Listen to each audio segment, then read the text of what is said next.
Olá, pessoal, tudo bem? Na aula de hoje, nós iremos falar sobre as reações de neutralização e a formação dos sais, que são o terceiro grupo de funções inorgânicas que iremos estudar. Relembrando a teoria de Arrhenius que nós vimos anteriormente, ácido é toda substância que, quando dissolvida em água, sofre ionização, liberando como único cátion o H+. Então, nós podemos representar a ionização de um ácido qualquer como HA, que ao ser dissolvido em água, irá formar H+, mais A-. Já a base é toda substância que, quando dissolvida em água, sofre dissociação iônica, liberando como único ânion a hidroxila, que é o OH-. Então, nós temos que uma base qualquer, quando adicionada em água, irá liberar o OH- e o seu respectivo cátion. Quimicamente falando, é dessa forma que nós diferenciamos uma função ácido da função base. Além da classificação da função, nós temos também o conceito de acidez e pH. O grau de acidez de uma substância pode ser determinado pela grandeza química chamada de potencial hidrogênio iônico ou simplesmente pH. Existem substâncias ácidas e substâncias básicas ou alcalinas, e isso não está necessariamente ligado às funções inorgânicas, pois os sais, os óxidos e outras classes de substâncias também podem ter características ácidas ou básicas.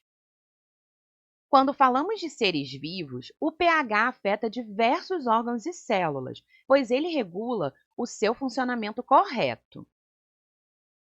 Em laboratório, a medida do pH de uma substância pode ser feita utilizando um aparelho específico chamado de pH-gâmetro. Mas nós temos ainda as substâncias chamadas de indicadores de pH, que são substâncias que mudam de cor quando estão em contato com soluções ácidas ou alcalinas, indicando um valor ou uma faixa de pH para aquele material. Aqui nós temos os exemplos de alguns indicadores de pH. O vermelho do Congo é um indicador que tem faixa de viragem entre 3 e 5. Isso significa que, abaixo do pH 3, ele estará na cor azul arroxeado e acima do pH 5, ele estará na coloração vermelha. A fenolftaleína também é um indicador muito utilizado em laboratório e fica incolor abaixo do pH 8,2 e rosa acima de pH 10. Então, utilizando os indicadores de pH de maneira isolada ou associando mais de um deles, nós podemos ter uma ideia do valor ou da faixa de pH de um determinado material. A escala de pH varia de 0 a 14, não havendo a possibilidade de valores fora dessa escala. Por definição, nós temos que soluções com pH igual a 7 são classificadas como neutras.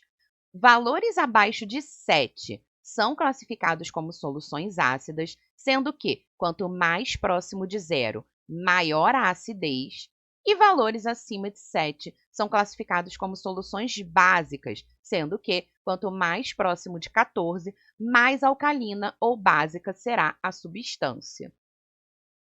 Aqui, nós temos os exemplos de algumas substâncias do dia a dia e seus respectivos valores de pH. O limão possui pH em torno de 2, o vinagre 2,4, o tomate pH em torno de 4,5, leite 6,4. A água pura tem pH 7, ou seja, pH neutro. Bicarbonato de sódio possui pH 9, leite de magnésia 10,5 e a água sanitária 12,6. No corpo humano, nós também temos valores de pH ótimo para o funcionamento de alguns órgãos ou regiões. O sangue, por exemplo, dependendo se nós temos um sangue arterial, capilar ou venoso, possui valores de pH ligeiramente diferentes. O nosso estômago trabalha em pH extremamente ácido, entre 1 e 3,5, enquanto bile, fígado e pâncreas já trabalham com pHs mais neutros ou alcalinos. Então, cada região do corpo possui a sua faixa ótima de pH de trabalho e a alteração desses valores pode desencadear um problema nessas regiões. Quando um ácido e uma base são misturados, ocorre uma reação entre essas duas espécies, que é o que nós chamamos de uma reação de neutralização. Toda reação de neutralização dá origem a uma substância da classe dos sais. Então, ácido mais base produz um sal mais água. Qualquer ácido é capaz de neutralizar qualquer base, e a neutralização pode ocorrer de forma total ou parcial. E isso irá depender da estrutura do ácido e da base utilizados. A neutralização total ocorre quando a quantidade de íons H+ é exatamente igual à quantidade de íons OH- na reação. Então, vejamos um exemplo. Aqui, nós temos a reação do ácido clorídrico com o hidróxido de sódio. Ácido clorídrico possui um hidrogênio em sua estrutura e o hidróxido de sódio possui uma hidroxila em sua estrutura. Então, o hidrogênio do ácido será neutralizado pela hidroxila da base, formando HOH, que é a molécula de água. Os íons que sobraram do ácido e da base irão se unir para dar origem à fórmula do sal. Então, neste caso, nós temos a formação do NaCl, que é o cloreto de sódio. Aqui nós temos outro exemplo de neutralização total. Ácido sulfídrico, que é o H2S, reagindo com o hidróxido de magnésio.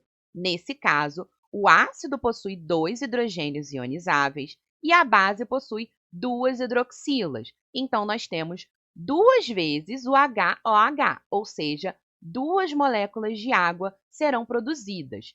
E, da mesma maneira, os íons que sobraram da estrutura do ácido e da estrutura da base se unem para formar o sal. Então, neste caso, nós temos MgS, que é o sulfeto de magnésio. Os sais inorgânicos são compostos químicos formados por ligação iônica entre cátions, que serão um metal, ou o íon amônio, e ânions, que podem ser simples ou compostos. A fórmula molecular de um sal pode ser representada genericamente por XY, onde X representa o cátion e Y representa o ânion. Quando os sais são adicionados à água, eles sofrem dissociação, liberando pelo menos um cátion diferente do H+, e um ânion diferente da hidroxila. Então, nós podemos representar a ionização de um sal como XY, que na presença de água irá se separar em X+, mais Y-. Os sais também possuem classificação. Em geral, nós temos a classificação do sal pela sua fórmula.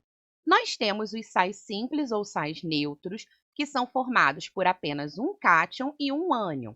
Exemplo, NaCl, CaSO4, NH4CO3, entre outros.